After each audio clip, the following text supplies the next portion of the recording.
Good evening, everyone. Welcome to the eighth live session for the course Concrete Technology offered by NPTEL. I am Harshit Agrawal, a PMRF PhD scholar from the Department of Civil Engineering, IIT Bombay, and I will be conducting weekly live session for this course for the entire course duration.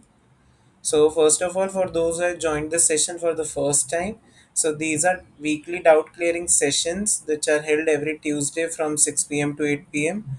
And during the session, we interact by answering to the questions that I will ask in the chat box, by posting your questions in the chat box, or by raising hand, unmuting, and asking your queries. Apart from the class, you can always use the discussion forum of the course where you can get your doubts cleared, and attending these sessions regularly will help you to answer the graded assignments easily and will help you to further understand complex topics holistically. So, in today's session, we'll first revisit the last live session that was for week 7 content in a quick recap manner, and then we'll go through the content covered in the week 8 of the course. So, the week 8 content that we'll discuss today, we will talk about strength of concrete, mostly focusing on compressive strength and a little bit discussion on the tensile strength. So for this, the session is divided into following sections. So first is the basic overview of strength of concrete, in then compressive strength of concrete, theory of crack and pores. Then we'll see cement paste aggregate bond and aggregate properties, how they affect strength. Then we'll talk about testing setup, how it affects the compressive strength value, and finally we'll talk about tensile strength of concrete. In between, we'll have some objective questions, like around 15 to 16 questions in total for today, that will challenge your understanding of the concept. And finally, we'll conclude the discussion, and I will try to address any other queries post discussion. So last week we concluded the seventh week of the course where we talked about batching, mixing, and post mixing operations on concrete. First, we talk about batching of concrete, saw the difference between weight batching and volumetric batching system, and different components of a batching station or a plant. Then we talked about mixing of concrete, which is mainly divided into two broad categories: batch mixing and continuous mixing. In batch mixing, we saw drum type mixers like tilting drum, non tilting drum, and reversible drum. And we saw pan type mixer, where there were two types, like either blade are rotating or pan is rotating. And we discuss for each of them, we discuss through these images, like how they operate. Then in post mixing operation, we have transportation, pumping, compaction, and curing. But when transportation and mixing are done together, it is known as ready mix concrete. So for ready mix concrete, we talked about agitated truck, different types of RMC like transit mixed, shrink mixed, and central mix, and their application areas. After ready-mix concrete, we have different ways of transportation for conventional concrete, like using wheelbarrow, mortar pen, bucket, and ropeway conveyor belts, transit mixture, and pumping. So for each of them, we had a small discussion. We talked about workability of fresh concrete, different components of workability, and different methods for measuring workability, like slump value, compacting factor test, flow table test, and VV consistometer test. For each, we saw how each testing work and their application in different concrete based on the workability. We talked about different types of pumping system, like boom type or truck mounted pumping, trailer mounted pump, high pressure trailer pump. And in these trailer pumps, we talked about single piston and double piston pump. After pumping concrete inside foam work, we talked about compaction, like manual method using rodding, ramping, and tamping, and mechanical method using internal vibrators, external vibrator, or foam vibrator, surface vibrators, and vibrating table. So now in compaction, there was one question that someone asked, like in large columns, when concreting is done in two halves with a halt in between, how cold joint is taken care of. So the answer will be, like, suppose one section of column is poured with concrete. and the second pour is happening after a day, like after shifting the foam work. So in such cases, there are two ways in which we can deal with cold joint: either by using a bonding agent or a like cement slurry to improve the adhesion, or by making the surface of first pour rough. So suppose this is my first column. So what happens, like after the first pour and before the second pour, we pour a cement slurry at the top of the column and over the top of the second floor, and then we do the concreting. So what happens, what the cement slurry does, it act as a glue or a bonding agent between two concrete by creating a fluid layer. And since it is a slurry, it will bond well with both old concrete as well as new concrete by ingressing through the surface pores of concrete. So this is one way by using some bonding agent. And the second method is by making this initial surface uneven and rough. Suppose if you will make this surface uneven and rough, what will happen? It will eliminate that presence of any weak plane occurring at the bond, and it can improve the bonding with the new concrete. So these are like two common ways in which cold joint can be taken care of when multiple pores are happening with some halt in between.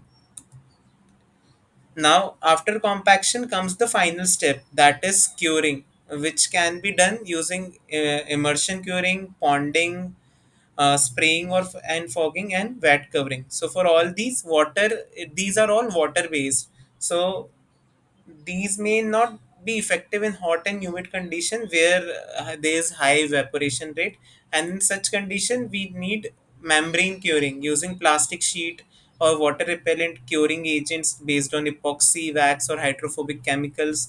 Also, like there's bituminous emulsion, and you can see here there's chemical plastic sheeting. So these are membrane based curing. Okay, also when and apart from this, when there is a requirement of early strength gain, then we use steam curing. Okay, so this was everything that we discussed in the last session, mainly related to the post concrete operations. Now, once we have designed and poured concrete inside the formwork of a specific structural element, the next thing that matters is the hardened property of concrete. And in hardened property, the most important property from engineering point of view is the strength of concrete. Okay, so strength refers to the ability of concrete to resist force without breaking or deforming. And so now, a concrete element can exhibit different types of strength based on the direction of force, structured element, and the interface. Now, what are these different types of strength? First is the compressive strength, which is the resistance against axial compression. So I have this member and some axial compression is happening on the top. So to resist this, I need I need I need to record the compressive strength of my concrete. Then this tensile strength, which is resistance against axial tension. So this is compression. This will be tension. Okay. Flexure strength, that is resistance against bending force. So suppose I have this concrete beam and I am applying load from the top. So this beam can bend. So resistance against bending is the flexural strength. And then there is bond strength, which defines the adhesion between reinforcement and concrete. So generally on site we use reinforced concrete. So this is my concrete, this is my reinforcement inside. Now what is the bond strength between reinforcement and concrete? It is denoted by the bond strength. Okay. So for all these types of strength, there is one common thing. That is, this strength determines the load carrying capacity of my concrete structure. So all these strength will determine the load carrying capacity of my concrete structure. Now, so if in the simplest manner we try to describe each strength, so a higher compressive strength will ensure longevity and safety of my concrete, since it will be able to resist more load. Tensile and flexural strength, they will be critical in applications for structural elements like beams, slabs, and bridges, where tensile loads can occur and there can be bending in concrete. And bond strength affects the interface between the concrete and the reinforcement, which ensures that there is a composite action of reinforced concrete. So whenever load is applied, this system should behave as a composite material, and Will it behave as a composite material or not? It will be determined by the bond strength.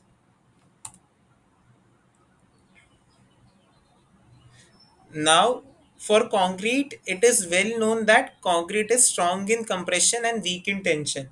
But why is that so? So, the answer to this we can give using two theories. Okay, first is the cement paste theory, which is based on CSH bonding, that we have also talked in the first live session. Okay, so we know that strength of concrete comes from dense matrix and a strong CSH gel, this calcium silicate hydrate gel, which is the primary hydration product of cement. Now, if we try to recall the structure of CSH, so this CSH forms a dense interlocking network which binds the aggregate. And how is the structure of the CSH? It's a layered structure. Okay, where there is strong covalent bond between calcium and silica and water, and there are multiple layers of CSH which are held together by weak van der Waal bonds. So in a single layer there is strong covalent bond, and in between layers there is weak van der Waals bond. Okay, so that's the reason why concrete is strong in compression and weak in tension, because of strong interlaminar within layer bonds of within layer covalent bond which resist the which within layers which can resist cracking. Okay, so these layers that I have separate layer, in this layer there is strong covalent bond which can resist cracking. However, it is weak in tension. Why? Because of the weak van der Waal bonds which are there in between layer, which can allow easy separation and slipping between the layers and cause early failure compared to compression. So this is one of the theory, like which we used to say why concrete is strong in compression and weak in tension. Now, the second and the most commonly accepted theory behind the higher compressive strength of concrete is the concrete crack theory, which is based on crack propagation mechanism. Okay, so in the simplest of manner, for everyone to remember the base behind this theory is to remember the statement: a single crack inside concrete can lead to failure in tension. Okay, but multiple cracks are needed to combine to produce failure in compression. So single crack is enough for failure in tension, but multiple cracks needs to combine to produce failure in compression. How? So we know that concrete is a heterogeneous material with aggregate, cement paste, and pores. Now, due to difference in the shrinkage and the stress distribution, there are microcracks that naturally exist before any load is applied inside concrete. Now, if we try to understand this behavior of these cracks in tension, so when tensile stresses is applied, the existing microcracks they start to open up, and as the tensile load increases, these cracks they propagate rapidly and connect, and which lead to brittle failure. Okay, so when we apply tensile stress, what happens? This crack they start to open up and eventually cause the failure of concrete. However, under compression load, what happens? These cracks, rather than opening up, they are pushed together. Okay, and so this there is pushing together of cracks, and apart from this there is also friction and interlocking between aggregate and cement paste which can resist crack growth. And so this pushing of crack together and resistance offered by aggregate, they combine and delay the crack growth, and that is why my concrete is stronger in compression rather than tension. One more thing is that even if crack initiates, they tend to branch and form a tortuous path. Okay, so these all three factors they combine. So pushing of crack together, resistance offered by the aggregates in the growth of crack, and the tortuous path of crack, they all combine and make crack growth delayed. And that's why concrete is more has more compressive strength than tensile strength, because in tension the crack they open up easily, while in compression these cracks are pushed together rather than opening up. Now, if we try to understand this nature of concrete cracking at microstructure level, so there are three things. in concrete. There is aggregate skeleton, there is cement matrix, and there is one thing which is known as interfacial transition zone. So this zone is like the paste aggregate interface. Okay, so this is my aggregate, this is my cement paste. So this interface between paste and aggregate, it is known as interfacial transition zone. Okay, and it has properties different from either bulk paste or aggregate. So its property is not like aggregate, not like paste, but something somewhere in between. Okay, so inside concrete, if we see the crack growth, it happens through this ITZ. So you can see in this image how the crack growth is happening. So you can see this line. So here you can see the crack growth is happening through ITZ, and it will appear like this entire pattern we can see in the figure. However, outside concrete, the failure of concrete may look like this. Okay, so first what we'll do, we'll first try to see this inside concrete thing, and then we'll try to understand the outside concrete cracking. So this path and the nature of crack inside concrete, it is governed by the presence of pores and micro cracks inside concrete. So these pores and micro cracks, they define the cracking pattern inside concrete. How? So according to this Griffith's theory of crack propagation, what this theory says that failure stress of brittle material is governed by the presence of crack as per this equation. So you can see phi t, that is the tensile strength, is directly is equal to under root of 2 e gamma upon pi a. So E is the elastic modulus, gamma is the surface energy, and A is the crack length. So if you see here, my A is inversely proportional to the tensile strength. It means that if I have a higher crack length inside concrete, it will have a lower strength. And so similarly, lower E modulus means lower strength. And okay, so we can say that as the crack due to this crack inside concrete, it amplifies the stress. So if I will have a higher crack length, my tensile strength will be lower, because these cracks, they will amplify the stress inside concrete, due to which a small crack will lead to significant failure under tension. Okay, however, in compression, these stress concentration is less significant. Why? Because there is crack closing and internal friction. So that's why in compression there are multiple cracks that combine to produce the failure, which we can see in this figure also. So in this figure you can see there is energy on y-axis and there is crack length on x-axis. So in compression you can see these multiple cracks are here, and which are combining to produce the sufficient required energy for concrete to crack. Okay, now, so like if we see this concrete failure in compression, like in a simplest way, like how with increasing load this process is happening. So this like stage wise distribution, it explains the crack propagation in compression when like concrete is under compression. So in compression, what happens? Crack follows a fracture process zone. Okay, so this stages, they are known as fracture process zone before complete failure. Okay, now what are these stages? So stage one is the micro crack initiation or preload condition. So concrete, we know generally they contains micro crack due to differences in shrinkage and properties of different constituents. Okay, now these micro cracks are dormant under at low stress level, so they are not active at no low stress level, and they don't significantly affect strength of concrete.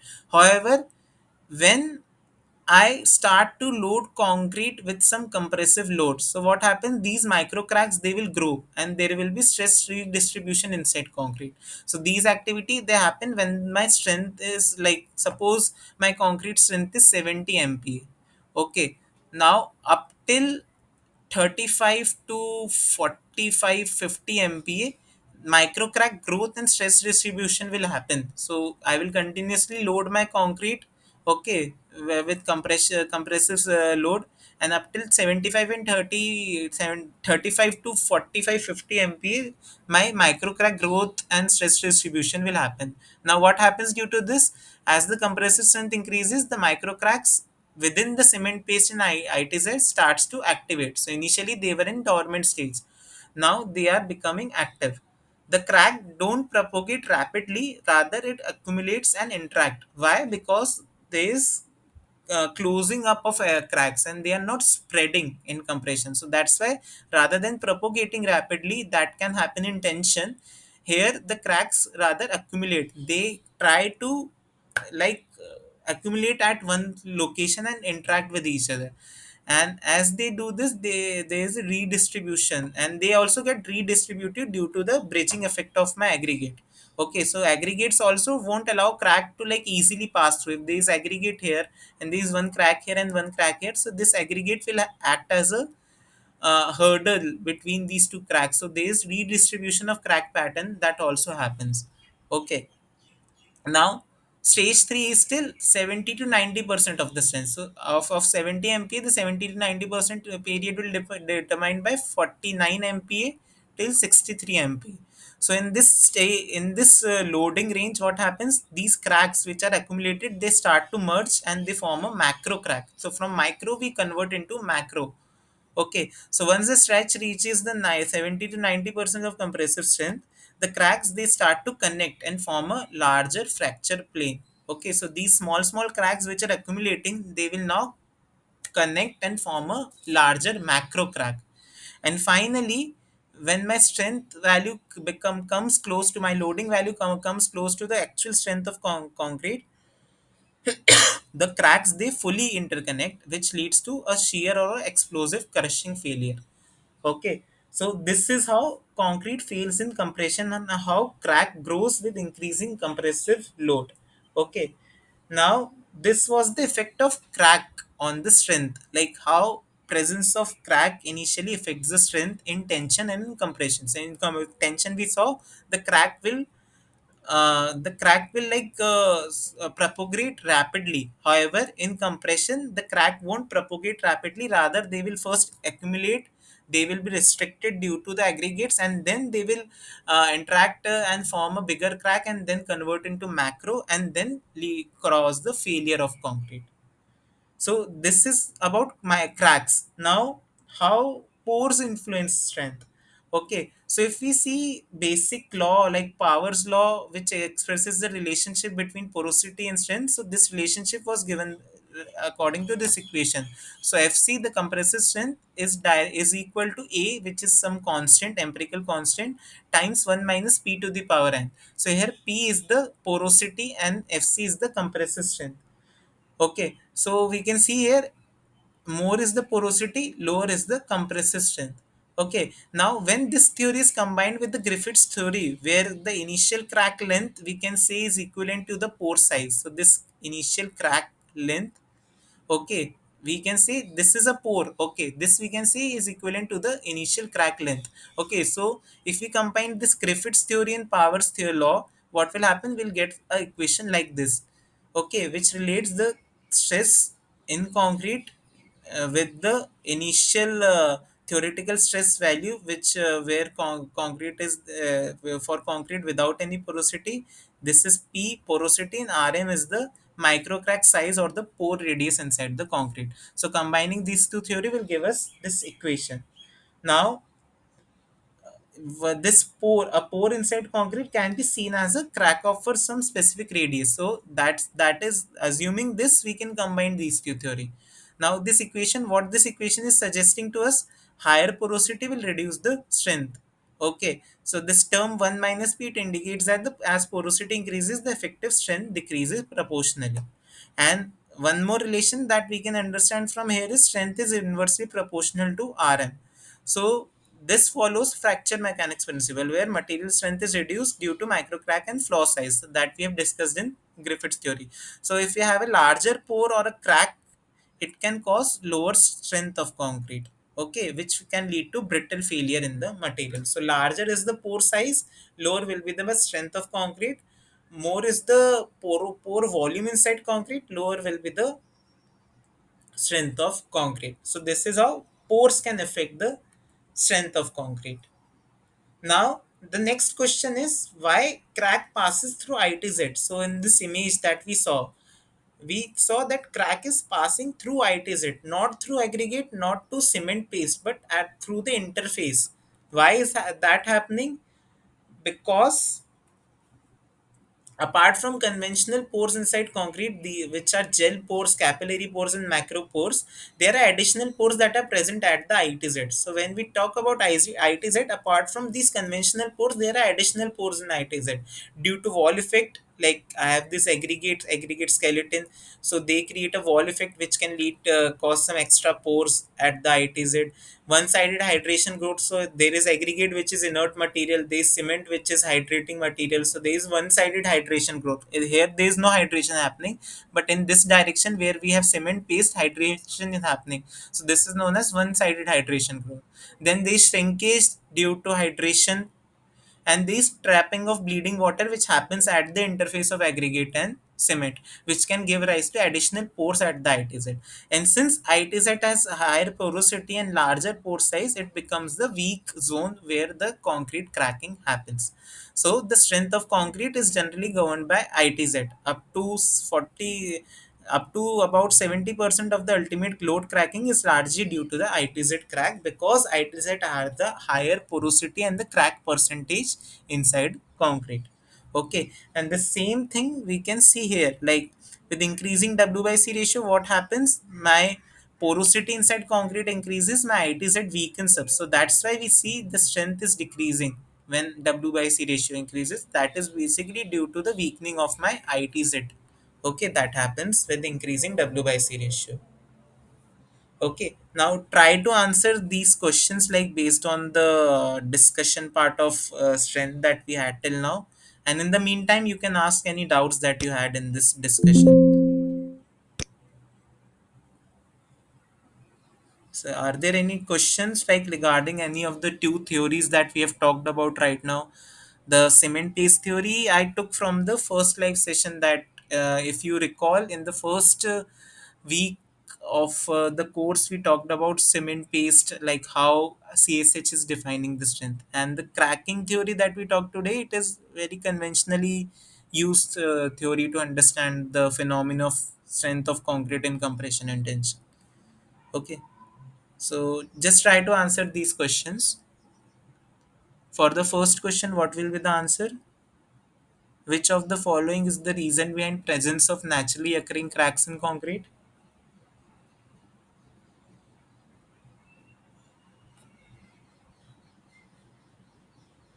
Can anyone tell me the answer?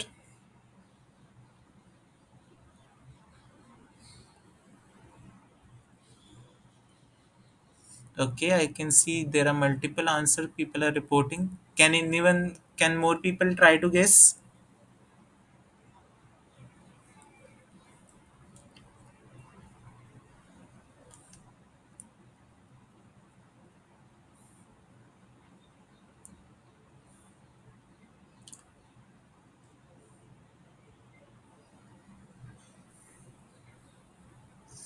Okay, so for first question, the correct answer is D.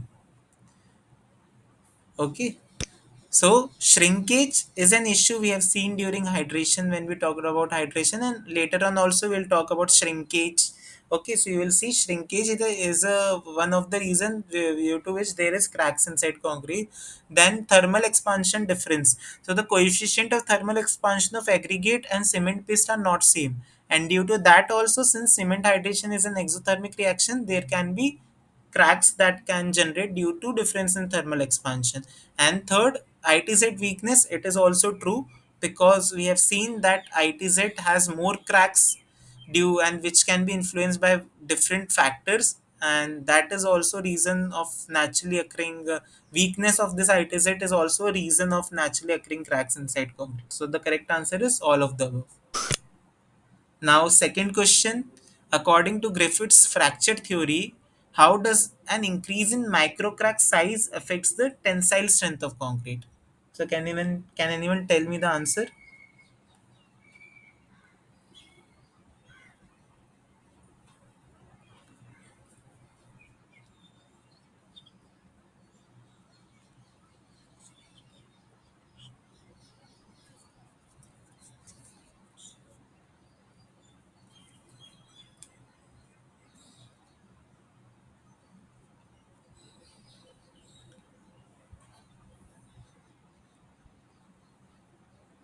Okay, so for second question, yes, the correct answer is B. Okay, the stress decreases due to higher stress concentration at the crack tip. So we have seen that what Griffith's theory says. So it states that the stress concentration at the crack tip is proportional to the crack size. So if there is a larger crack, it causes more stress amplification, and since there is more stress amplification, it will lead to a early failure in tension or a lower tensile strength. Okay. Now, third question, in concrete under compressive load, which failure mode dominates after the formation of fracture process zone? So, when there is this fracture process zone which starts to form, which failure mode will dominate in compression?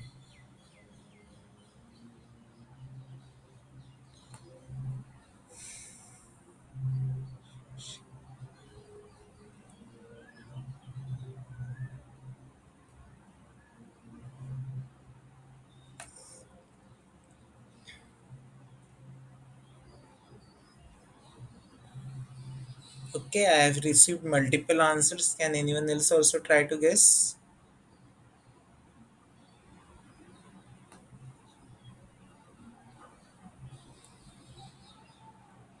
Okay, for third, the correct answer is B. That is shear failure and aggregate crushing. So, what happens in compression? Failure occurs once that fracture process zone starts to form. Failure mainly occurs due to shear cracking and crushing of concrete, crushing of aggregates. Now, this aggregate crushing it can happen when my aggregate's modulus of elasticity is low. So, we will see later on this point how aggregate crushing can also define the compressive load. But for now, whatever we discussed, we have seen that there is shear failure, which leads to the rupture of my concrete under compression. However, in tension, what happens? The rupture is the tensile rupture dominates in tension rather than shear failure. Now, try to answer these two more questions. For question number four, which type of pore inside concrete in concrete contributes most significantly to the reduction in strength?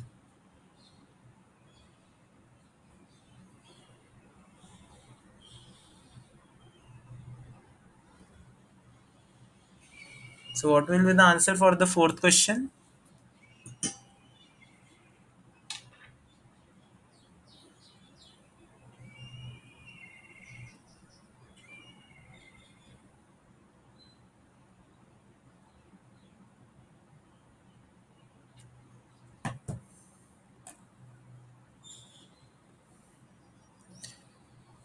Okay, so for the fourth question, the correct answer is C, capillary pores. So we have seen earlier the size of pore is directly influences the compressive strength. And among these four pores, the largest pores are the capillary pores. So capillary pores they are formed due to excess water during mixing, and they can significantly influence the strength because of their size by and since these pores are of larger size they will have the most significant effect in reducing the strength of concrete. Okay, itz pores are finer compared to capillary pores, and all other pores these are finer compared to capillary pores.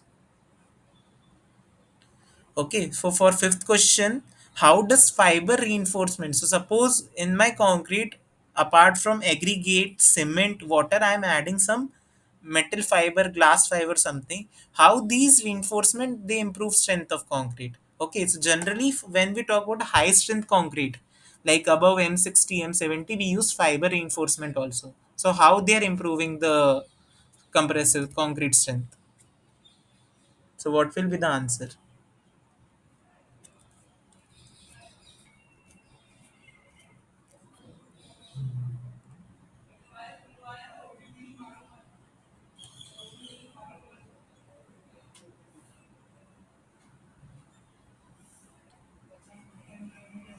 Can I see some answer here? Okay, so most of you are answering B.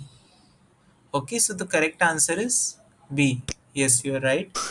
Five, it bridges micro cracks and prevents their propagation. So, like we have talked about the aggregates which delay the crack propagation, the fibers also bridge the micro cracks. Okay, they don't allow the cracks to grow.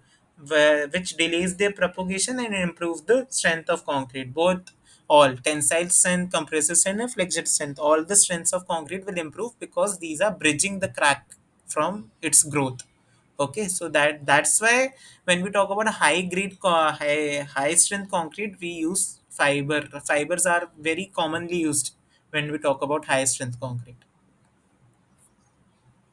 Okay, so this was how cracking in concrete will happen. Okay, and how micro cracks and pores they affect the strength of concrete. Now, from our understanding about cracks and pores, if we try to summarize the effect of the cement paste on the strength of concrete, we can see in terms of this flow chart. So first is the type of cement, like there can be slow strength gain cement, rapid hardening cement, which can affect my strength of cement paste. Okay, then age of my cement paste, like with age we have seen the cement paste will densify. As it will densify, the porosity inside concrete will reduce, and which can influence the strength. Then curing condition. So we saw in the last session that air curing results in low strength gain compared to moist curing where there is fast strength gain because there is faster hydration, and hydration can be influenced by the curing condition. Okay, and then there is admixture. So certain admixture that we use, they can also influence the strength, like fly ash, GGBFS, the mineral admixtures that we are using. Some will delay the strength gain, some can accelerate the strength gain, like silica fume.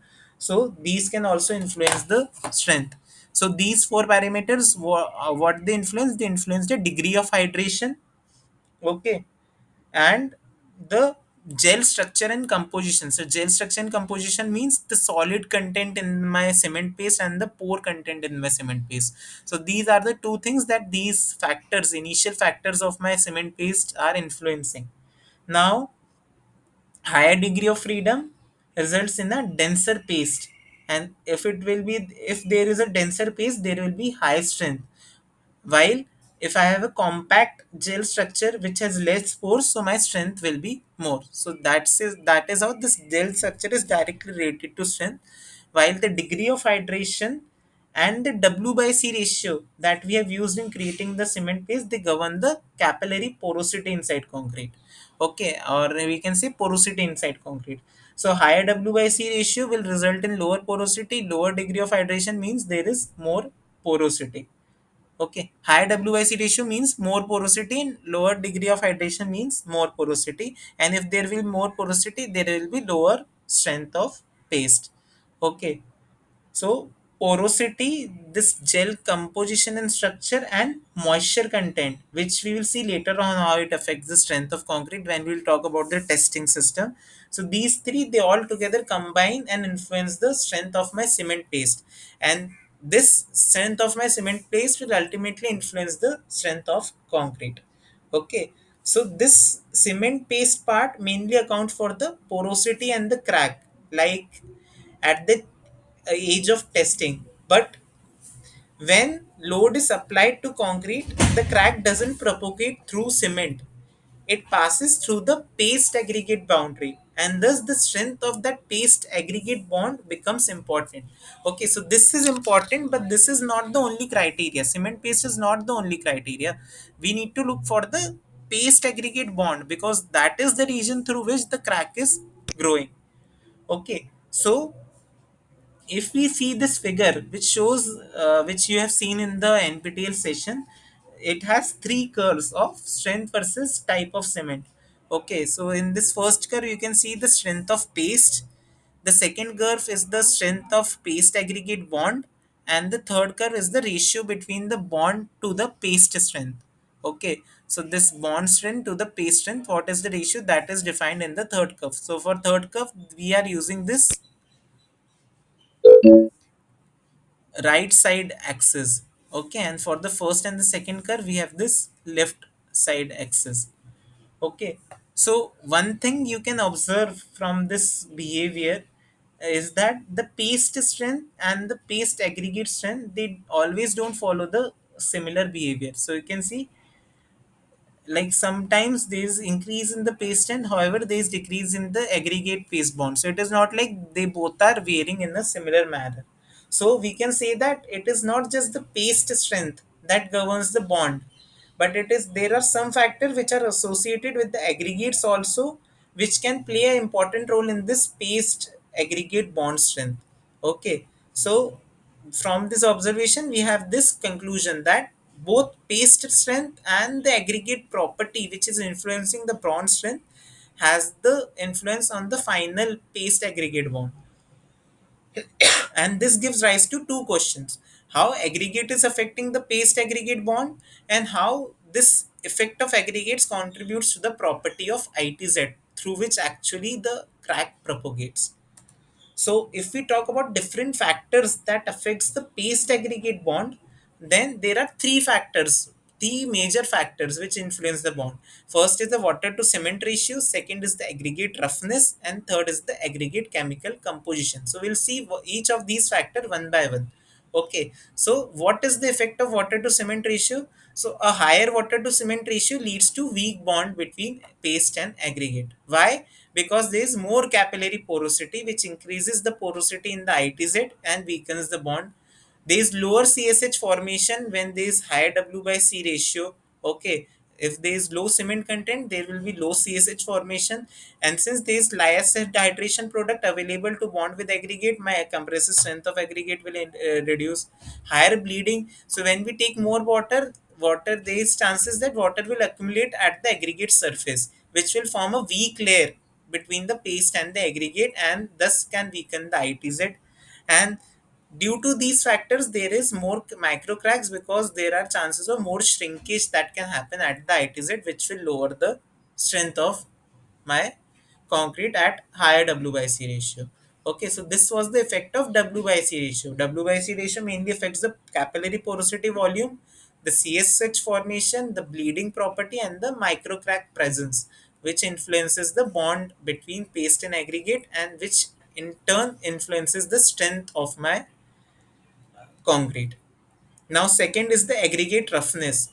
Okay, so aggregates can be of two types. They are smooth aggregates and rough aggregates. So, smooth aggregates, we have our quartz and river gravel. Okay, so smooth aggregates lead to weak bond. Why?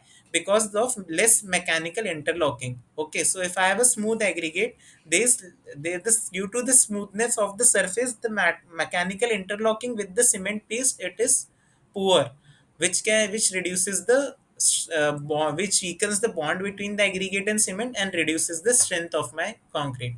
And in case of smooth aggregate, there is higher likelihood of ITZ failure because of this smooth surface. There is higher chances of stress concentration that can happen. Okay, which can lead to early ITZ failure. However, in rough aggregates like crushed rock and basalt, there is strong bond because of better mechanical interlocking and reduced micro cracking at the ITZ. So explanation is just opposite of this. Okay. The third factor is the aggregate chemical composition and how it affects the strength of the bond. So, based on chemical composition, we can classify aggregates into three types. There is inert aggregate, there is reactive aggregate, and there is harmful aggregate. So, inert aggregates are quartz siliceous aggregates, which okay, they offer moderate bond. Why? Because they do not interact chemically with the paste, and their bond mainly depends upon the mechanical interlocking that depends upon the aggregate surface roughness. Okay. Now reactive aggregates like limestone, dolomite, and calcareous aggregate, they promote stronger bond. How? Because of the chemical reaction with the cement paste. So CaCO3, it reacts with the CSH to form some additional binding phase. So CaCO3 is there in aggregate, CSH is there in cement paste. So they both can react to form some additional binding phase, which can improve the aggregate and the cement bond. Okay. Also, better hydration products, these the products that they form, it improves the addition between the aggregate and the cement, which improves the ITZ structure also at the interface, and it can leads to stronger bond and a stronger compressive strength or a strength of concrete. Now, the third category, harmful aggregates like which can show alkali silica reaction, they lead to weak bond. Why?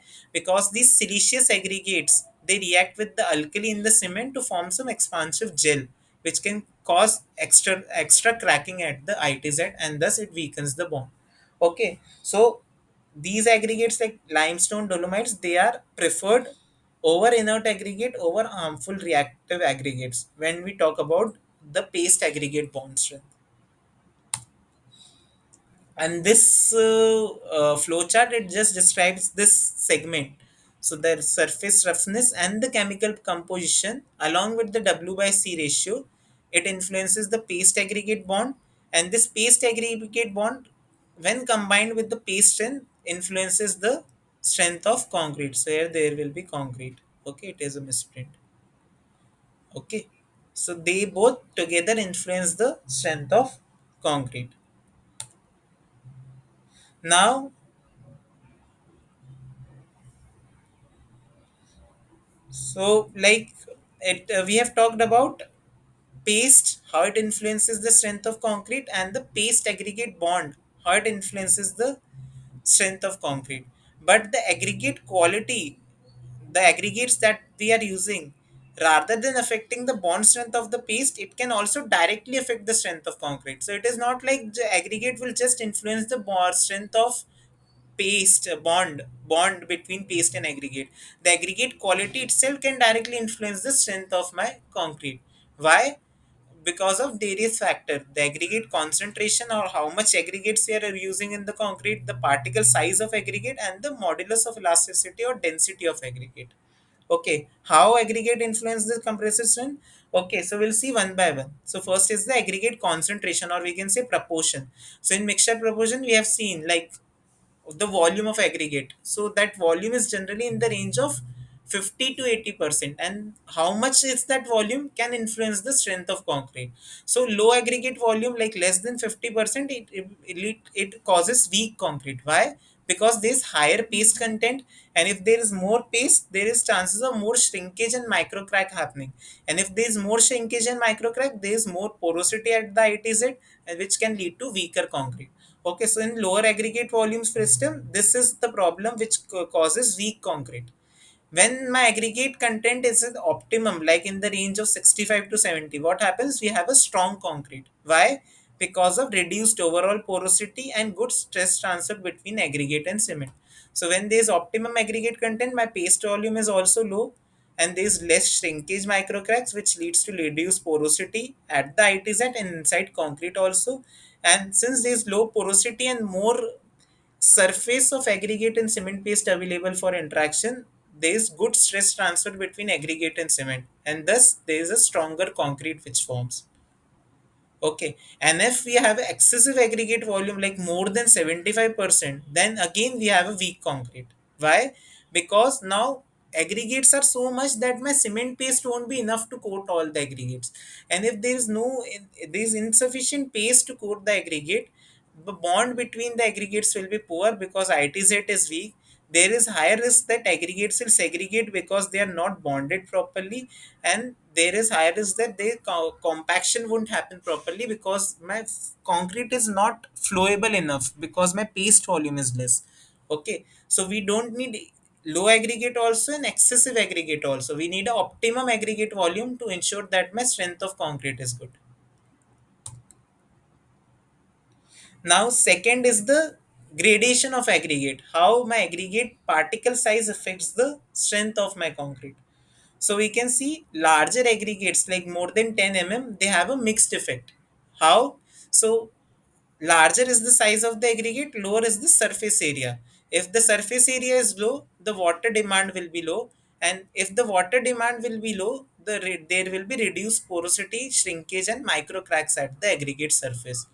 Okay, so this works in the this is beneficial. The size here in this way is beneficial. However, what is the disadvantage? Larger is the aggregate size, there is higher stress concentration in at ITZ, which can lead to more micro cracking. So, though it has advantage, it also has a disadvantage, and this we can visualize in this first figure. So here we have four curves. Okay, this I have taken from the NPTEL session only. So there are four curves which represent different cement content. On x-axis, you can see.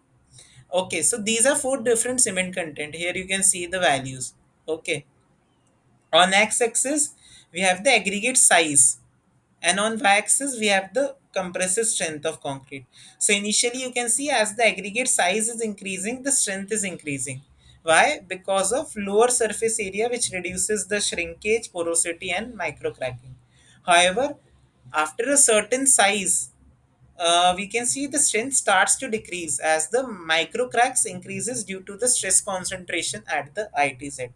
Now, for this higher cement content ratios, we can see as the cement content is increasing, that negative effect of aggregates is also increasing. Like at low cement content, we can't see any negative effect of aggregate size. Why? Because in lower cement content, my IT set is already weak. Okay, so failure is typically governed by the paste rather than the aggregates. Okay, and as a result, my aggregates is like more behaving like more like a load carrying system. So where my increasing size of aggregate will can increase the strength of aggregate, because cement paste already is low and IT side is already weak, so more weakness won't affect much. It is the aggregate size which can influence in a positive way when we are talking about low cement concrete. Okay, so this was about aggregate size greater than 10 mm. But what about smaller aggregates like less than 10 mm size? So they usually increase the strength of concrete. Why? Because they have more uniform load distribution. The smaller is the aggregate size, there is more uniform load distribution, less stress concentration, so there is less ITZ micro cracking. And smaller is the aggregate size, they ensure better packing, which reduces the porosity. Okay. However, this we can see here in this diagram also. So from 19 mm as we came to 5 mm, we can see at a certain W by C ratio, the strength value was increasing because of less ITZ micro cracking and reduced porosity. But one thing we need to make sure that as the aggregate sizes reduces, the paste demand also increases because surface area is increasing. So it can also lead to shrinkage. Okay, so though there are positives, there can be negative also with the use of higher proportion of smaller aggregate. And the last property for aggregate is the modulus of elasticity of aggregate, or we can say density of aggregate. So, modulus of elasticity of aggregate is influenced by the density, which can vary depending upon the aggregate origin. Like if there is presence of heavy metals inside aggregate, it can make aggregate denser. Or if my aggregate has pores inside it, it can make it lighter, which can influence the strength. So low modulus of aggregates like soft and low density aggregate, they weaken the concrete. Why? Because soft aggregate, they deform more than the paste. So micro cracking at the ITZ increases, and these cracks can propagate through aggregate also now. Why? Because my aggregate strength is low. So instead of just going through the ITZ, my crack can grow through aggregate also. And since my crack can go through aggregate also, it weakens the concrete. However, in case of larger modulus aggregates like high dense aggregates, these aggregates offer strong concrete because of better stress transfer and less mismatch between aggregate and paste, and higher resistance to micro cracking at the ITZ. Okay, so this we can see from this figure also. Like for a lightweight aggregate, at the similar W by C ratio, we can say there is so much variation in strength. However, with normal aggregate or ordinary aggregate, we can see a pattern is different. Okay, and at every time it has a higher strength compared to lightweight aggregate.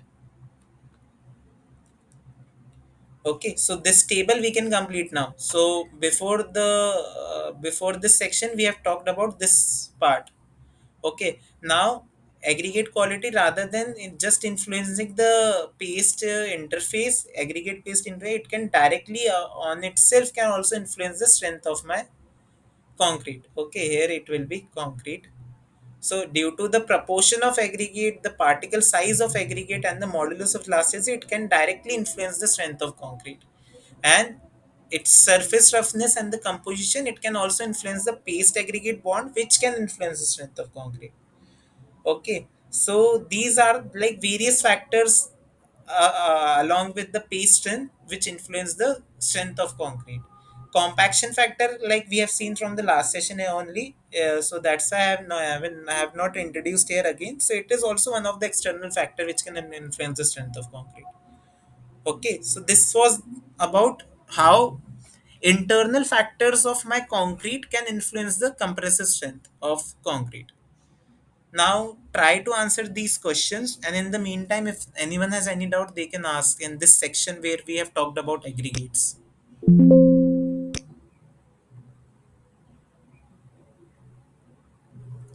Okay, I see there are no doubts. So if anyone has any doubt, they can unmute and ask also right now, or they can drop in the chat box. Others, try to answer the question. What will be the answer for the sixth question?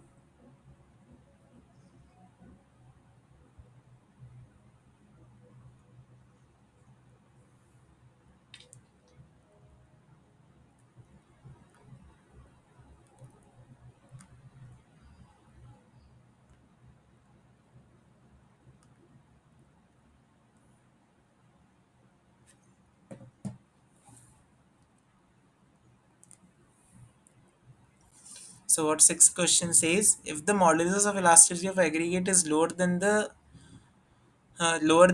of cement paste, what is the likely failure mode in compression? So we have just discussed it like two slides back. So what will be the answer? Can anyone tell me?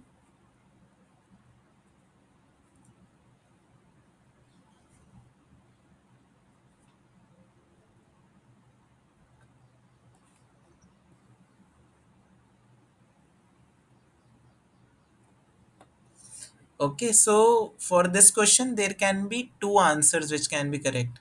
Either there can be crushing of aggregates, since my aggregates are weak, then instead of IT set failing, my aggregates can also fail in case of weak aggregates. Okay, low modulus of elasticity means my aggregates are light.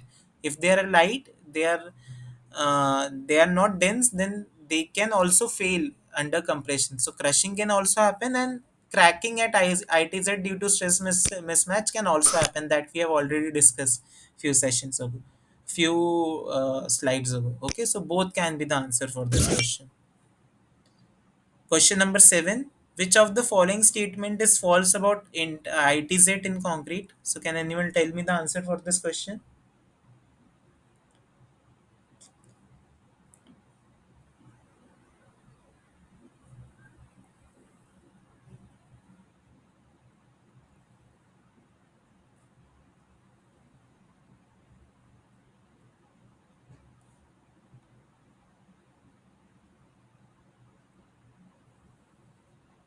So, remember, it is talking about which of the statement is false.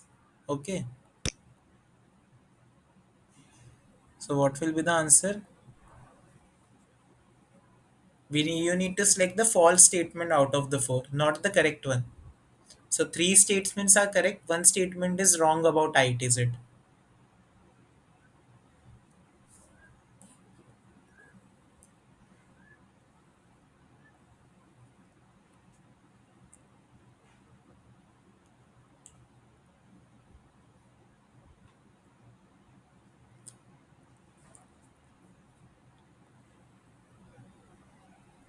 Okay. So, the correct answer will be C for this.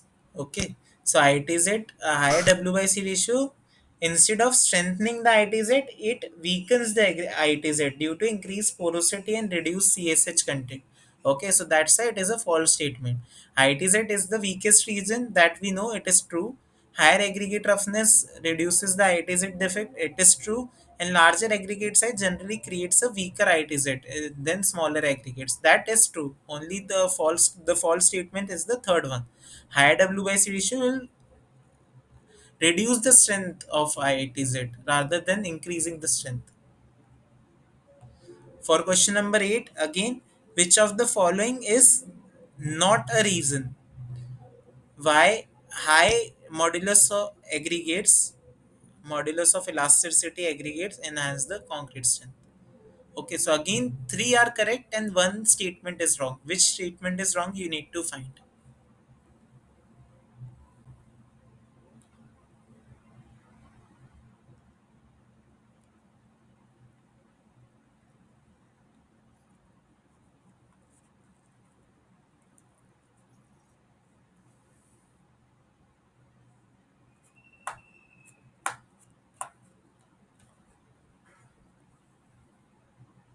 Okay, so the wrong statement will be C1.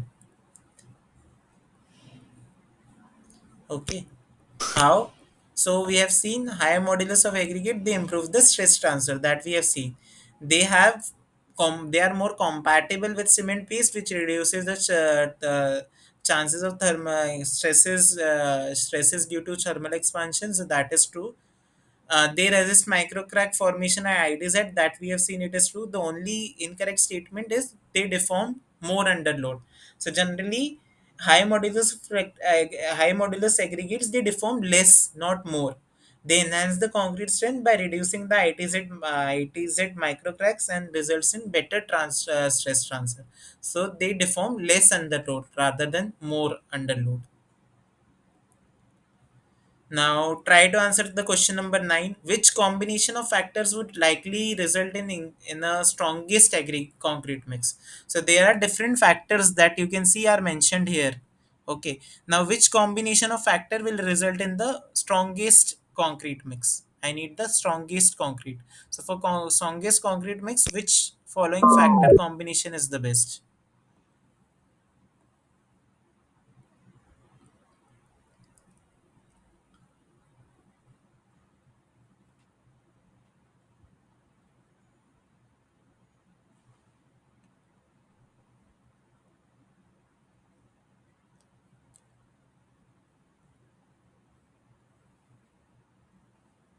Okay, so for ninth, yes, the correct answer is B. So lower W by C ratio, it reduces the porosity. Rough aggregates improve the aggregate interlocking, and high modulus aggregate, it can resist deformation, and these all can contribute to a high strength concrete. Now, question number 10. A reinforced concrete beam designed for high compressive strength starts showing early cracking at the ITZ and poor load transfer between aggregate and paste. So this is a case study question. The mix used had large smooth river gravels and a W by C ratio of 0.45. So they have told this is the mix that was used to prepare this reinforced concrete beam, which for high strength, and it starts showing early cracking. Now, what can be the probable reason for the failure? Okay, so you know the mix composition, and you know what was the problem that was encountered. Now, can anyone tell me what is the reason behind the problem that was encountered? Which option will be correct?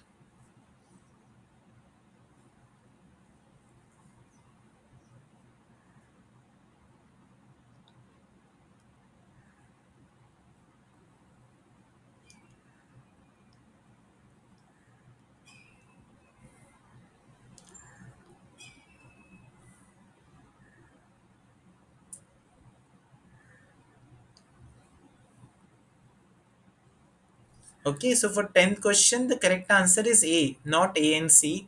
Why? Because in question A, there is nothing mentioned like aggregate has reactive alkali. So we can't say on our own that this would be the reason. From a question, we can guess it is the smooth surface of the aggregate which reduce the bond. And we can also see there is a high proportion of W by C ratio. So generally 0.45, zero point 0.5, these are considered as high W by C ratio proportion. So this may also have led to increased ITZ porosity, which led to concrete showing early cracking under load. Okay, so A will be the correct answer. Okay, for this. C we can't say on our own. Why? Because there was nothing mentioned like there is a silica aggregate or something. Okay, so this was how the internal components of my concrete, like aggregate, cement paste, and its interface, it affects the strength of concrete. Now, it is not just the internal factors which can affect the strength of concrete, but often in case of laboratory measurements, that when we measure the strength of concrete in lab, the testing setup or testing sample or the condition can also have a significant influence on the strength of concrete. And that's why there are standard provisions made for conducting compressive strength test of concrete. So if you see IS 516 guideline for compressive strength testing of concrete, Different clause mention different specific condition of testing.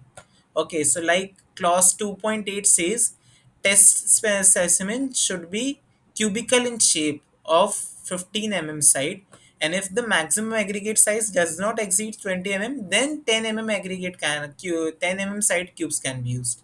And cylindrical test sample shall have a length equal to twice of the diameter, so L is equal to 2D.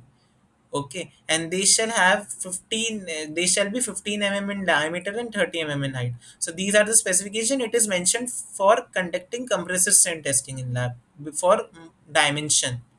Okay, clause 2.11 says the end of all cylindrical samples that are not plane within zero point 0.5 shall be capped. Okay, so if my surface of cylindrical sample is not plane within zero point zero 0.05 then I need to do the capping. So this factor clause is related to the surface smoothness and capping. Okay, then we have clause 5.3 and 5.5, which says test shall be made at recognized stage of testing, like mostly 7 days and 20 days. So we know that because as the age increases, the hydration increases. So when we are recording strength, we need a specific date. Okay. Salmon stored in water shall be tested immediately on removal of water and while they are still in wet condition. So this is talking about my moisture in concrete. Okay, so you can see here they are mentioning about moisture in concrete. The load shall be applied without shock and increased continually as at a rate of approximately 400 kg plus per square centimeter per minute. Okay, so this is defining the loading rate at which my concrete needs to be tested. Finally, clause 5.6.1 says the equivalent cube strength of concrete shall be determined by multiplying the corrected compressive strength by a factor of 5.4. So this is defining how cylindrical and cubical strength compare. Okay. So now here in these red points that I have marked, we can see there are different focus area, which are the dimension of concrete sample, the shape of concrete sample, the surface condition of my concrete sample, the moisture state of my concrete sample, and the loading condition of my concrete sample. And all these factors they can influence the strength of concrete. That's why the code has defined some specific limits so that these factor doesn't influence what finally I am getting the value of concrete strength. Okay, so let's see how these each of these individual factors they are contributing to the strength of concrete. So first is the effect of shape on the compressive strength of concrete. So this is also defined as end patent effect. Okay. So generally, when we test a concrete for compressive strength in lab, there are two shapes. Either there is a cube or we have cylindrical sample. So when we have a cube, okay. So you can see it when we have a cube which is getting compressed between two plates for compressive load. Steel platings which are in contact with the cube surface, it tends to push the cube outward. Okay, but the friction between the plate and the steel will tend to resist this outward force. So you can see here there is steel plate. Okay, and when it comes in contact with the cube, it will try to push the cube outward. However, the friction between the steel and the cube, it will try to move the cube inward, so it will apply a inward frictional force. Okay. Now, this action, as we move away from the edge, this effect of friction will decrease. Okay. And we will develop a plane like you can see here in this image. Okay, we'll develop a plane of critical stress. Okay, like this. Okay, so here the friction effect was maximum, and slowly as we will move inside, the friction effect will minimize, and such critical failure plane will be created. Okay, so there is stress which is acting downward also, and there is stress which is acting in the right direction also. Okay, in this direction. So slowly it will like this these friction and the outward stress, when they will balance, it will be lower, and slowly it will increase. Okay, so like this my fracture plane will appear. Okay. Now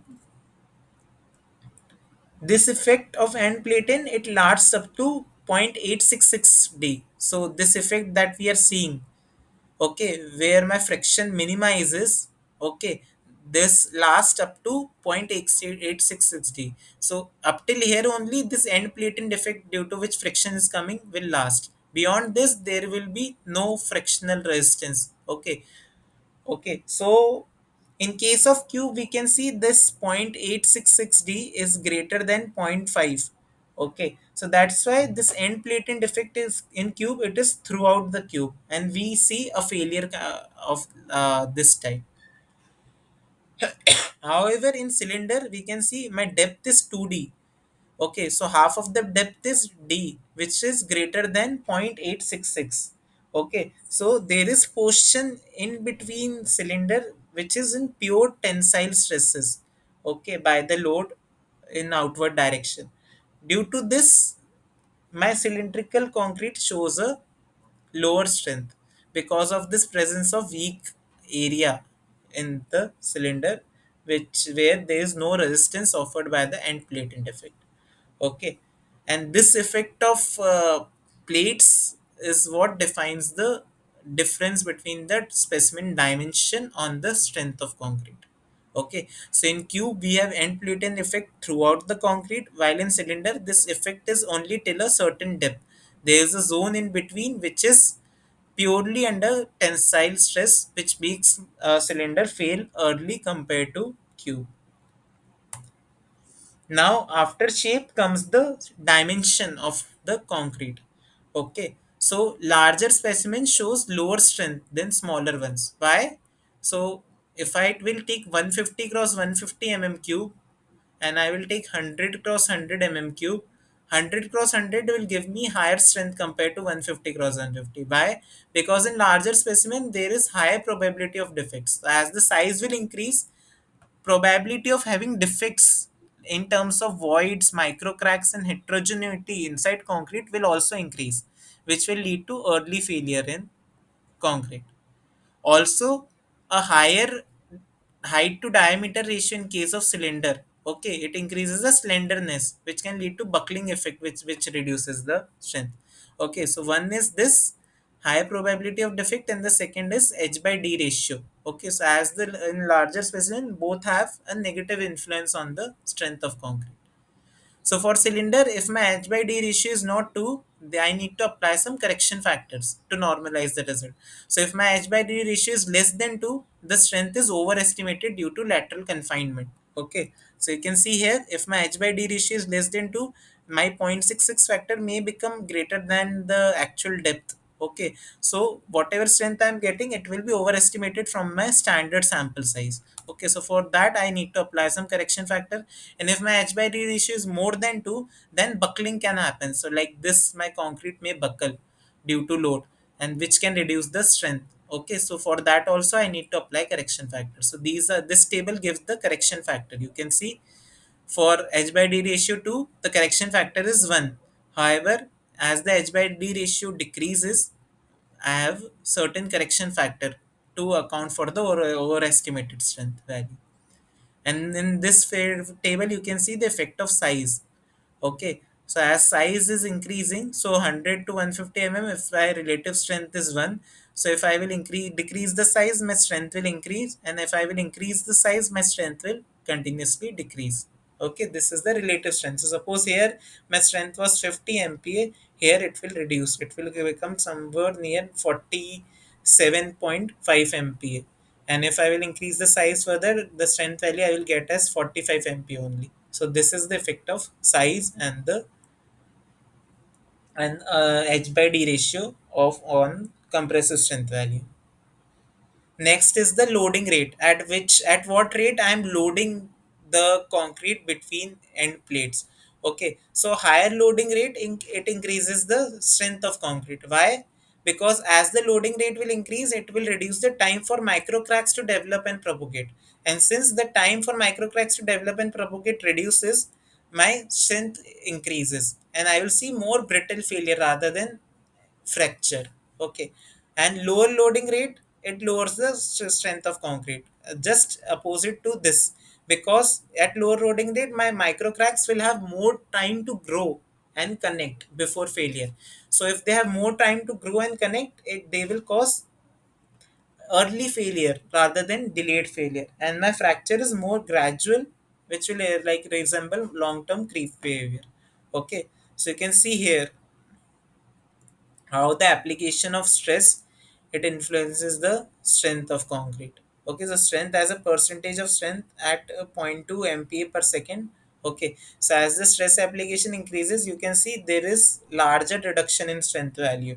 Okay, so like at higher strain rate, load of application, my strength percentage is more. So suppose if I was getting 50 mpa, I will get some extra strength at higher loading rate, and this y-axis define how much extra.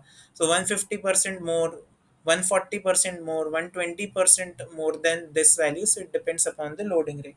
Point 2 is the standard, okay, for which I will have percentage as 100%, so similar to 50 mp. However, with increase, it will increase like by 1.2 times it will increase if I will keep the loading rate of somewhere in between this. It can increase up to 2 times if my loading rate is more than 10 to the power 4 mpa per second. Okay, so this is how loading rate affect. Now moisture in concrete. So moist sample have lower compressive strength than dry sample. Okay, so if my concrete has moisture inside, it will have lower compressive strength. Why? Because in saturated concrete, pores are filled with water, and water is incompressible. So whenever I will load a concrete which is filled with water and water is incompressible, so what will happen? The pore water, it won't squeeze out instantaneously under the load. Rather, it will create some pressure inside the pores, which will resist the load transfer through the cement, and it will result in micro crack initiation and propagation. So the water which are there inside, it is incompressible, so it won't like uh, absorb the load which is coming. Rather, it will dissipate the load to the cement, which will start to crack under loading, and it will lead to early failure in concrete rather than the concrete which was in dry condition. So this table you can see in this figure, like with reference to moist sample, a dry sample has a higher compressive strength by a factor of 1.02 to 1.06. Okay, so in dry there is air filled voids which can allow the it which will which can absorb some energy, and which can resist some crack growth, while in moist concrete, since water is incompressible, it will lead to early initiation of crack and propagation of crack. Now finally, the last point is the surface effect of surface. So in case of cylindrical sample, capping material also affects the compressive strength. How? So capping material are used in compressive strength testing to provide a smooth level parallel loading surface. Okay, so I need a smooth surface when I am doing a compressive strength. Now in case of cylindrical samples, often we won't see smooth surface coming. Okay, because these both faces, they are exposed phase, and these are the faces which are inside the mold. So they are smooth, but these are all not always smooth. So but for testing, we need these surface to be smooth. Okay, so for that, to make this surface smooth, we use capping material. Capping means to just level this surface. Okay, now the type and the property of capping material, it can significantly influence the strength due to variation in stiffness, friction, and stress distribution. So this we have seen in the session discussion. Like there are different types of capping material which are used. There is alumina, cement, gypsum, plaster, there is sulfur with filler, there's plaster of Paris, there's POP with OPC. So each of these capping material can influence the strength of concrete. Like alumina cement, it shows the higher strength, while POP with OPC will show a lower strength. And this difference comes due to the stiffness and the friction that that capping material is offering. So if we try to generalize this discussion on capping material, how it is influencing the strength. So a softer and a weaker material has a higher expansion, and their lateral expansion is more than that of concrete, so it will show a lower strength of concrete. However, a higher expansion increases the lateral strain in concrete, and crack parallel to load grows rapidly, leading to failure at lower load. Okay, so higher expansion increases the cracking inside concrete, which leads to lower load. So softer and weak material will increase the compressive strength, while a hard material and a strong material, it will a strong capping material will increase the compressive strength of concrete. Okay, now try to answer these questions, like some are based on case studies, some are based on some numerical.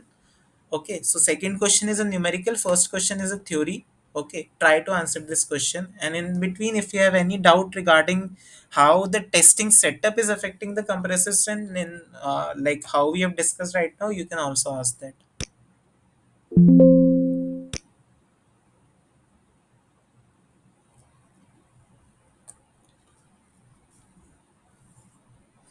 Okay, so for 11th question, what will be the answer? Which capping method is the most accurate for high strength concrete?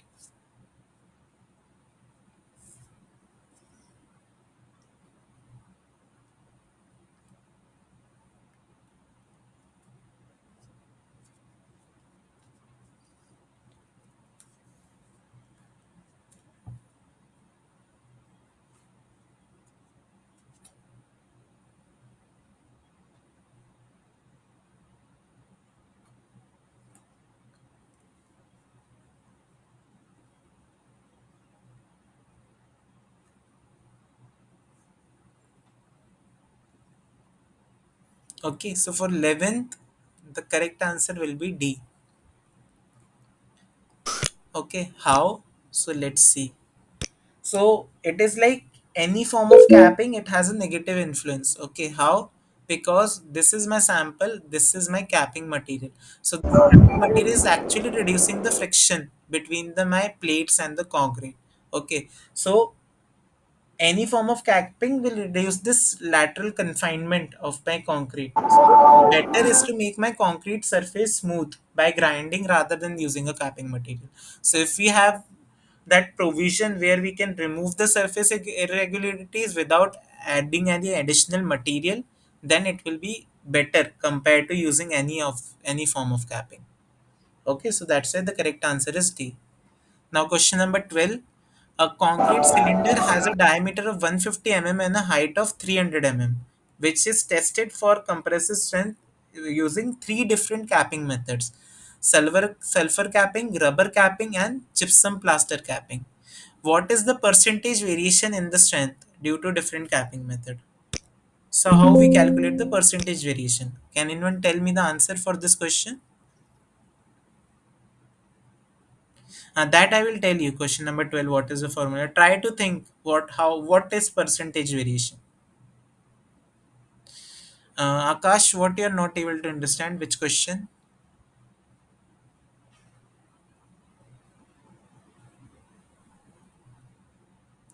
11. Okay. So see in this diagram. Okay. So when we talked about this thing, end plate defect. So we saw that there is friction between the steel platens and the concrete surface, which will try to resist the tensile stress that this compressive axial load is creating. So when I apply axial load on concrete, this load will try to apply some tensile stresses in outward direction on my sample, but friction between the plate and the concrete, it tries to resist this external tensile stresses, due to which my cube has a higher compressive strength than my cylinder, because in cylinder there is a weak zone in between there which is just under tension, and there is no frictional effect present. Now if I will do any type of capping on the surface, what will happen? This frictional effect, that, or we can say confinement effect due to the plates, it will reduce. Okay, and if this frictional effect will reduce, what will happen? This tensile stress that is occurring outward in outward direction, it will play more dominant role, and it will cause early failure of my concrete. So that's why we say grinding the specimen end to remove the surface irregularity is always a better option rather than using any form of capping, because capping will reduce the lateral confinement effect.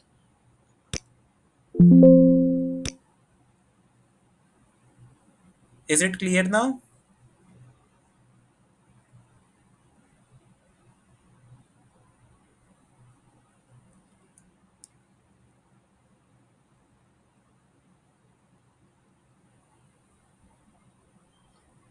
I hope it is clear. If you still have doubt, we can discuss at the end of the session again. Okay. For 12, can anyone tell me the answer? What will be the answer?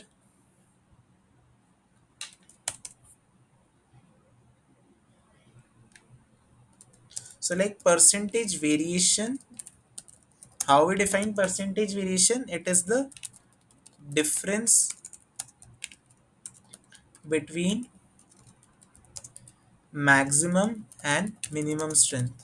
Okay, so that is the variation. The difference between maximum and minimum strength is the percentage variation. Okay, so now what is the maximum strength here? Okay, so maximum strength is 45 and minimum strength is 38. Okay, so how will they calculate percentage variation? It will be 45 minus 38 into 100 divided by 38. So that will give me a value of 18.4%. So this much variation in strength is happening. Okay, this is the percentage variation. Okay, so correct answer will be D. Between minimum and maximum, this is the difference. Okay, and this much variation it is happening because of different capping method. Okay,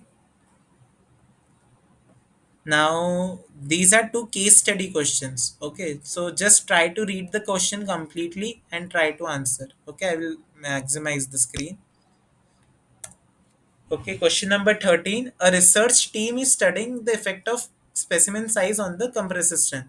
They tested two concrete cubes of different size but from the same batch. So cube 1 was 150 cross 150 cross 150 mm, and it gave a compressive strength of 45 MPa. And the second cube was of a larger size and it gave a compressive strength of 40 MPa.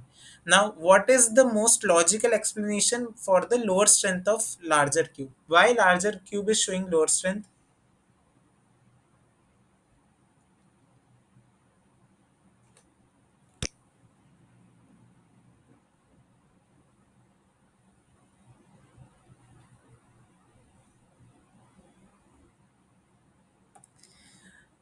See, grinding won't like reduce the volume of cube by much. Okay, grinding is just polishing the surface. We are not like cutting the surface too much. Okay, there are undulations at the surface. Okay, if I can draw in a simpler way. Okay, suppose my this is my smooth surface and this is my irregular surface. Okay, so what I am doing, I am making this surface smooth. Okay, so there is just very small volume of concrete that we are chipping away. Okay, and when we make this surface smooth, the load transfer, the lateral confinement, these effects increase so much that this minimum decrease in concrete volume won't be that concern, won't be of that much concern to us.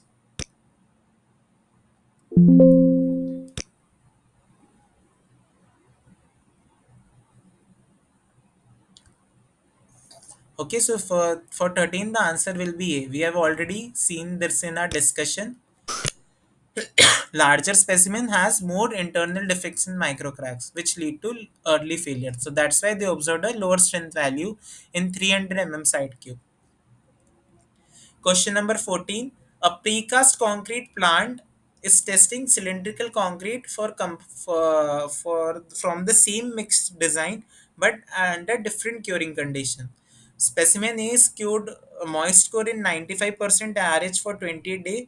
Specimen B is cured in open air, exposed to wind and sunlight, and specimen C is cured in water but oven dried before testing. Now, rank the expected compressive strength based on the hydration and moisture effect. Okay, so there are three samples A, B, and C. You need to rank which sample will give more strength and which will give the least strength.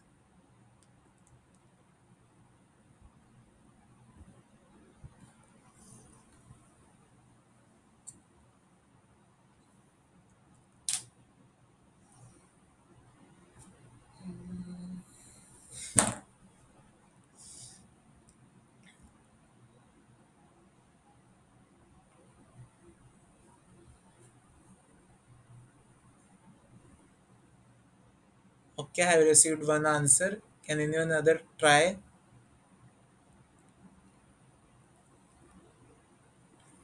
Okay, so yes, the correct answer is C.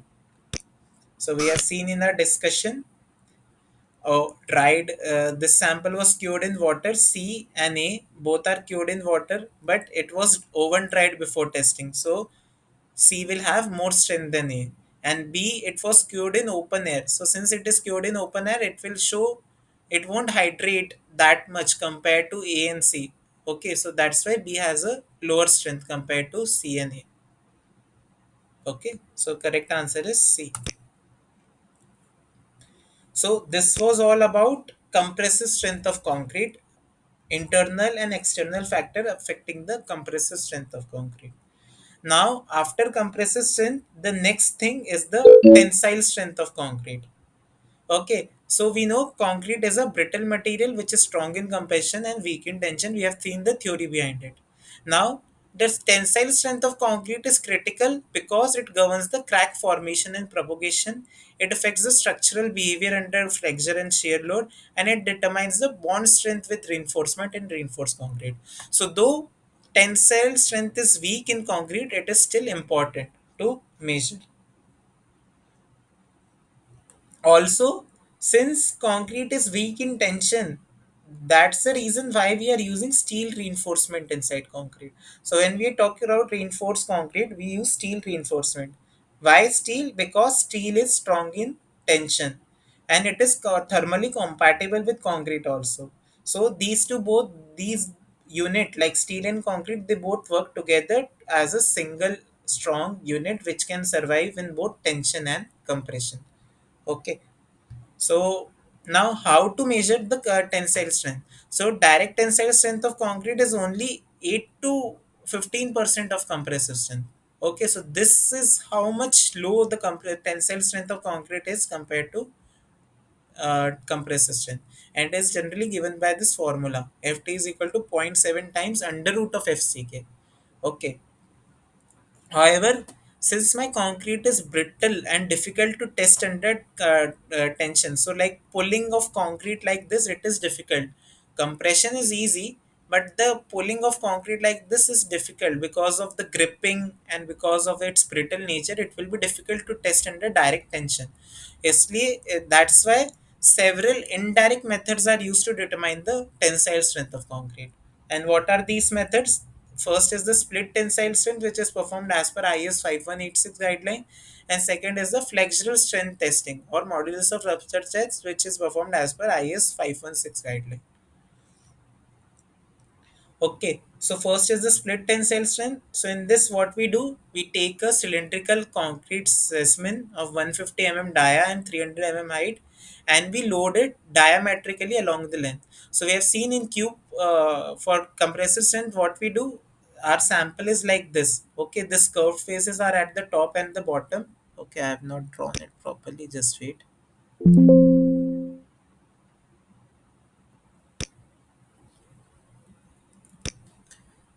So if I will take a shape, or okay, simply I will draw. Okay, so when we do compressive strength, my sample is like this. Okay, so this curved face that is at the top and the bottom, these are loaded. Okay, however, in split tensile, what I will do, rather than loading my sample on these faces, I will load on these curved sides. So I will keep my sample like this, horizontal. So now this is my flat face, okay, which were there at the top and the bottom. Now they are on the sides, and on this side I am applying the load. So you can see in this figure also how the sample is kept. Okay, so when the sample is loaded, what happens again? This end friction effect here, and there is axial uh, outward force that is acting here. So you see, under this type of loading, my sample will fail from the middle. Okay, so this applied compressive force, it creates tensile stresses along the vertical diameter, which splits the sample into half, and it is known as split tensile testing. And the value is given by this formula: 2 times pu upon pi dl. So pu is the load at which the cracking happened, d is the diameter, and l is the length of the sample. Now, second one is the modulus of rupture test. So, in this, what we do, we take a beam, prismatic beam of 100 cross 100 cross 500 dimension, or 150 cross 150 cross 700 dimension. Okay, and we place it in 3 point or 4 point loading. So, you can see this is the beam, and these are fixed support 1, 2, 3, and 4. So, using these two supports, load is applied, and this gives the reaction back. Okay, so if we try to draw a bend shear force diagram of this, so it will be like pu by 2, it will come till here, then it will become 0. In this region, there will be zero reaction, and then again it will come to negative. Okay, like this. And in this region where the shear force is minimum, the bending moment will be maximum and constant. Okay, and this region, it gives us the tensile capacity of the beam. Okay, so the beam experiences tensile stresses in the bottom fiber. So if we draw as neutral axis, the top fiber will be in compression, and the bottom fiber will be in tension, because my beam will try to bend like this. Okay, and it feels in under tension when this bottom fiber is not able to take the load, because it has a well defined tensile strength, and the load will increase the bending or the tensile strength at the bottom fiber.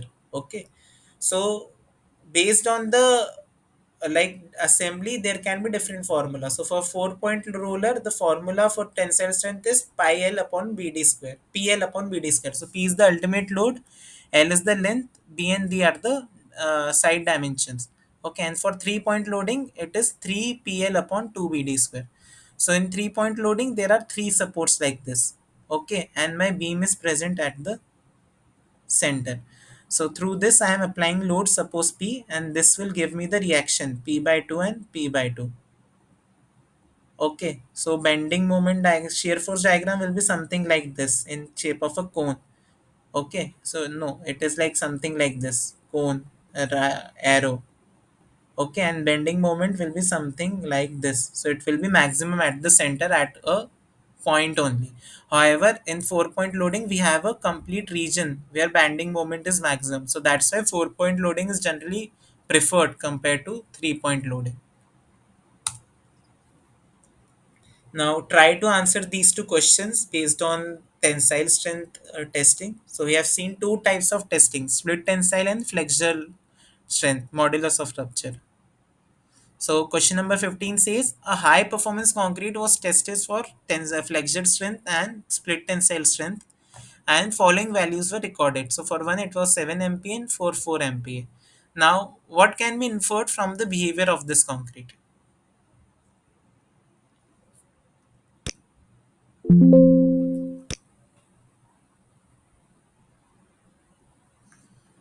So can anyone tell me the answer why modulus of rupture had showed higher value and split tensile showed lower value?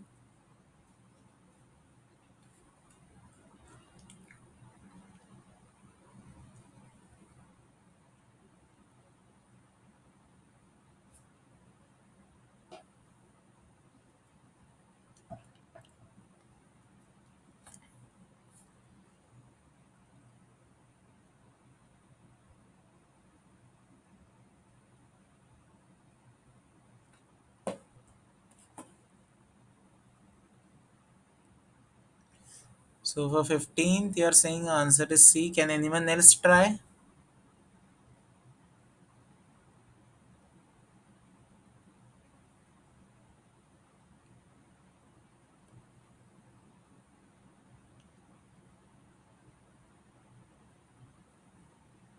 No, like split tensile is greater than compressive strength. Why? See, it will be lower than compressive strength. You can see this contact area with the plate, it will be very small. So that lateral confinement here will be low compared to how it was there in case of compressive strength, where we are loading in a bigger area. The area which was in contact with the plates, it was more. Okay. So it was providing more confinement. It was able to resist this axial outward force more. So that's why compressive strength will be more than split tensile strength rather than less. So it all depends upon the confinement effect that the plate is providing to the concrete, the friction, the end plate end effect. Okay. So for 15, the correct answer is A. Why? Because if you see the difference between the two testing, so in flexure, only the the bottom half of the sample is experiencing the tension load. However, in split tensile, my entire sample is experiencing the tensile stresses. Okay. So flexural strength is typically higher than the split tensile strength because the way stress is distributed. So in flexure strength, it is the bottom, it is in the bottom which experiences tension while the top is experiencing compression. So failure is governed by the tensile cracking of the bottom. While in split tensile, the stress, the tensile stress, it is uniformly distributed across the diameter of the sample. So it is showing a lower strength compared to flexure, and it is a like more direct measure of compressor tensile strength. Now question number 16. Two concrete cylinders of same mixture design are tested for split tensile. Concrete cylinder A 150 cross 300 diameter showed a value of 3.8 MPa. And I have cylinder B which has a lower size like 150 mm height and 200 mm dia. So what is expected that this cylinder will show? What value it will show compared to 3.8 MPa?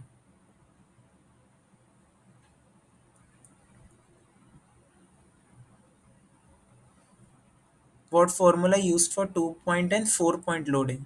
There is nothing like 2 point. There is 3 point and then there is 4 point loading. Okay, so this is the formula that I have shown here. In 3 point loading, we have 3 PL upon 2 BD square, and 4 point loading, it is PL upon BD square.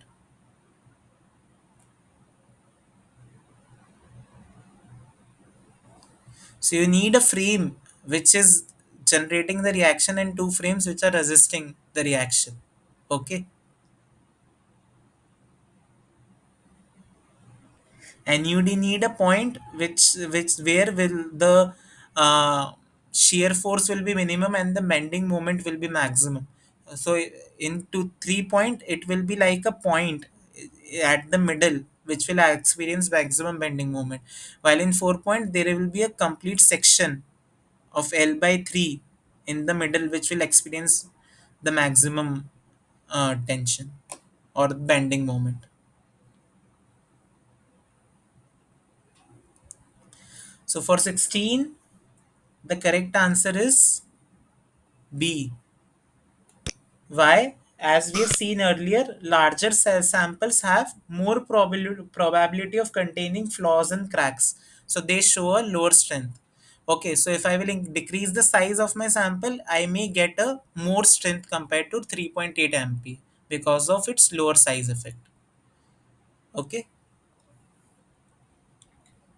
so this was all for today's session. Like next part is that discussion on MOE value. So that is a lengthier discussion which we can't complete in just 10 minutes. So for today, we'll end at here only.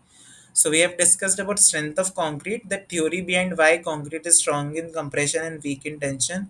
We discussed how micro cracks, pore volume, paste aggregate, bond, and aggregate properties they affect the compressive strength of concrete. We discussed how testing setups will affect the compressive strength of concrete. And finally, we discussed about tensile strength of concrete and how tensile strength of concrete is determined. Okay, thank you.